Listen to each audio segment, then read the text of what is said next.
In September 1936, two photographers from Country Life magazine arrived at Raynham Hall in Norfolk, England. Their job was simple: photograph the interior of a grand old country house for a feature story. Routine work, the kind of assignment you might forget by the time you got home. They would not forget this one. Captain Hubert Provand and his assistant Indre Shira were setting up their equipment on the main staircase when Shira suddenly grabbed Provand's arm. He said he could see something, a vaporous, glowing shape, moving slowly down the stairs toward them. Provand saw nothing, but Shira insisted. He told Provand to fire the camera and open the flash now, before it disappeared. Provand did. When the photograph was developed, there she was, a translucent figure on the staircase, draped in what appeared to be a brown dress, her face a blur of white, featureless, yet somehow unmistakably directed forward, directed perhaps at the camera. Country Life published the photograph on December 16, 1936. It caused an immediate sensation. Paranormal researchers called it the most compelling ghost photograph ever taken. Skeptics called it a hoax, a double exposure, a smear on the lens. Decades of analysis followed, and the debate has never fully closed. But here is the thing that gets under your skin when you really look at this story. The photograph did not create the brown lady. She had been appearing at Raynham Hall for over 200 years before those two photographers ever set foot on that staircase. So who is she, and why won't she leave? To understand the brown lady, you have to understand Raynham Hall. And to understand Raynham Hall, you have to understand the man who shaped it, Sir Robert Walpole, Britain's first and longest-serving Prime Minister. Raynham Hall is a Jacobean country house in Norfolk, built in the 1620s by Sir Roger Townshend. By the early 18th century, it had passed into the hands of the Townshend family, and it was here that a young woman named Dorothy Walpole, sister of Robert Walpole, would enter the story. Dorothy was, by all surviving accounts, a spirited and intelligent woman. She fell deeply in love with a man named Lord Charles Townshend, heir to Raynham Hall, when she was still a teenager. They were almost certainly in a relationship before either of them married anyone else. But Dorothy did not marry Charles first. Dorothy's family arranged for her to marry a man named Robert Jeremy while Charles was away. What happened to that marriage is not entirely clear from the records. Jeremy died, or the marriage dissolved, and by the time Charles Townshend returned to England as a widower himself, Dorothy was free. They married in 1730. From the outside, it looked like a love story finally completed. Two people who had always wanted each other, together at last. What happened inside the walls of Raynham Hall was something very different. Here is the detail that changes everything, and it is not legend. It is sourced from historical records, letters, and the accounts of people who were there. At some point after their marriage, Charles Townshend, now the second Viscount Townshend, became convinced that Dorothy had been unfaithful to him during the years they were apart. Some accounts suggest he believed she had been the mistress of Lord Wharton, a notorious rake of the era. Whether this was true, exaggerated, or entirely fabricated by jealous rivals, we do not know. What we do know is what Charles did about it. He did not divorce her. Divorce was expensive, public, and socially ruinous in early 18th century England. Instead, Charles Townshend did something that requires a moment to fully absorb. He told the world that Dorothy had died. He held, by some accounts, a funeral. He had her children told their mother was gone, and then he locked her in Raynham Hall.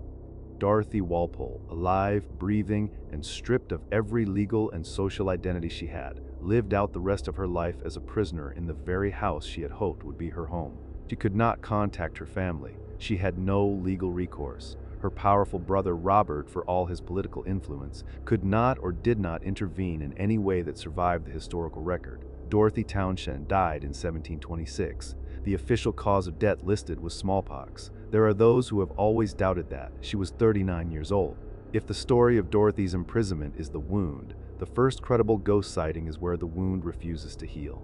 The year was 1835. King George IV was dead. Queen Victoria had not yet taken the throne. England was in a strange liminal moment. Enlightenment rationalism on one side, the first stirrings of Victorian romanticism on the other. Ghost stories were fashionable. They were also, in polite society, the kind of thing you were not supposed to actually believe, which makes what happened at Raynham Hall during the Christmas house party of 1835 all the more remarkable. A man named Colonel Loftus, a guest at Raynham Hall for the holiday season, reported seeing a woman on the staircase late at night. He described her as wearing a brown satin dress with a white cap. He thought little of it and went to bed. It was a big house. There were many guests. The following night, he saw her again. This time he got closer. This time he looked at her face. He later told other guests in considerable distress that where her eyes should have been, there were only dark, empty sockets. Not closed eyes, not shadowed eyes, empty sockets. The face of something that should not be walking around. Word spread quickly through the house party. Another guest, a man named Hawkins, reported seeing the same figure that same week. He described her almost identically. Brown dress, hollow eyes, moving through the corridor with a purpose that had nothing to do with the living people around her. Both men were regarded as credible. Neither had anything obvious to gain from the story, and neither ever fully recanted it. 12 years passed after Colonel Loftus's encounter. Then, in 1849, something happened that escalates the story into almost theatrical territory, except that the man involved was deadly serious. Captain Frederick Marriott, a decorated Royal Navy officer, a popular Victorian novelist, a man who had sailed through storms and battles and come out the other side, was staying at Raynham Hall. He was, by reputation, not a man given to flights of fancy or nervous imagination. He had asked to stay in the room that was said to be associated with the Brown Lady, partly out of curiosity and partly, one suspects, out of a kind of professional skepticism. He wanted to debunk it. On the night in question, Marriott and two young companions were walking through the corridor carrying a lamp when they saw a woman approaching them from the far end of the hallway. She was carrying a lamp of her own. She was wearing a brown dress. The three men stepped into a doorway to let her pass. As she drew level with them, she turned. She looked directly at Captain Marriott, and she smiled at him, a smile that he described afterward as diabolical, threatening, a smile with nothing human behind it. Captain Frederick Marriott, veteran of the Royal Navy, pulled his pistol and fired it directly at her. The bullet passed through her and embedded itself in the door behind where she had been standing. The figure vanished. The bullet hole reportedly remained. Whatever Frederick Marriott had encountered on that corridor, it was not a woman in a costume, and it was not something he had imagined. He never visited Raynham Hall again. After Marriott's encounter, the sightings diminish in the record. The second half of the 19th century is largely quiet. The Townshend family continue to live at Raynham Hall. Life goes on. The house does not become a ruin or a spectacle. It remains a family home. But silence in a haunting story is rarely absence. It is more often a held breath. There are a handful of reported encounters through the late 1800s, mostly from servants and guests who preferred not to put their names to their stories publicly. The details are consistent. Brown dress, the staircase, the hollow eyes, or sometimes simply a light that moves where no candle should be moving. Then, in 1926, something shifts. The Marchioness Townshend, a member of the family who had lived with the legend of the Brown Lady her entire life, wrote about it openly. She described a family tradition of awareness around the figure, a kind of resigned acknowledgement that Dorothy was still there, that she had never really left the house that had been made into her cage. There is something quietly devastating about that framing. Not fear, not sensation, just the matter-of-fact acceptance of a woman who was never allowed to leave, still not leaving. 10 years later, those two photographers would walk through the front door with their camera equipment, and Dorothy, it seems, decided it was finally time to be seen clearly. Let us go back to that photograph, because the story of what happened after its publication is as strange as the image itself. When the photograph appeared in Country Life, the response from the paranormal research community was immediate and largely credulous. Here, finally, was physical evidence, something you could hold, something that did not rely on memory or testimony or the quality of a candle on a dark staircase. But the skeptics came quickly too. The most common explanation offered was double exposure, that the figure was the result of light leaking onto the film plate during development, or that a second exposure had been made, deliberately or accidentally, that superimposed a faint image onto the staircase shot. This was technically plausible. It was the era of plate photography, and double exposures were a known issue. Provand and Shearer consistently denied this. They maintained that the camera had been set up, the flash had been fired in the single moment Shearer indicated, and the plate had been developed immediately afterward under controlled conditions. They invited scrutiny. The plate was examined. Harry Price, the most prominent paranormal investigator in Britain at the time, and a man not easily impressed, examined the photograph and the circumstances of its taking. He concluded that he could find no evidence of fraud or manipulation.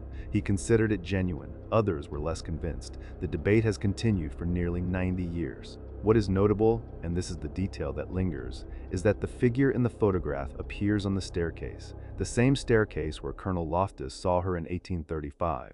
The same staircase she has been associated with in almost every account across 2 centuries. If it is a hoax, it is a hoax that chose its location very carefully. Let us sit for a moment with the hardest part of this story. Dorothy Walpole was a real woman. She was born in 1686. She fell in love. She was married. She was, by most historical accounts, imprisoned within her own home by a husband who found it more convenient to erase her than to divorce her. She died at 39.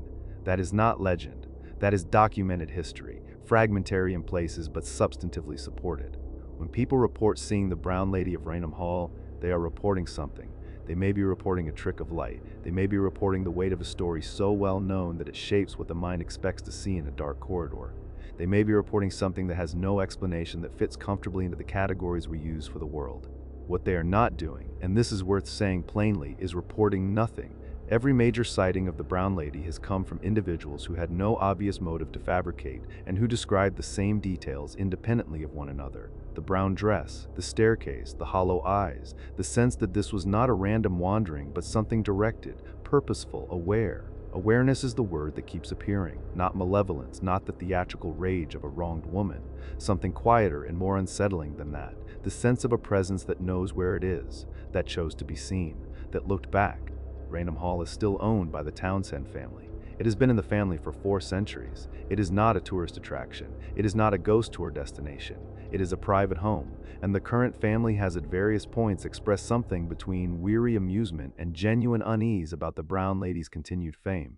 There have been no major reported sightings since the 1936 photograph, or rather, no reported sightings that have entered the public record with the same weight as those before it. Whether that means Dorothy has found some form of peace, or simply that the house is less frequently full of guests with unoccupied evenings and loaded pistols, is a question the house does not answer. What the house does still have is the staircase, the same staircase, the paneling, the proportions, the particular quality of light that falls on it in the late afternoon. If you know the story, and now you do, it is difficult to look at that staircase without feeling something. Whether that something is atmosphere, or memory, or the faint residue of a woman who was told she did not exist anymore and refused to accept it entirely, that is something each person has to decide for themselves. Every haunting, at its core, is a story about something unresolved.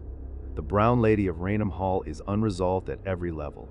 The history is unresolved. We do not know with certainty what happened to Dorothy inside those walls, or whether the official cause of death was honest. The sightings are unresolved, credible witnesses, consistent details, and no definitive explanation in either direction.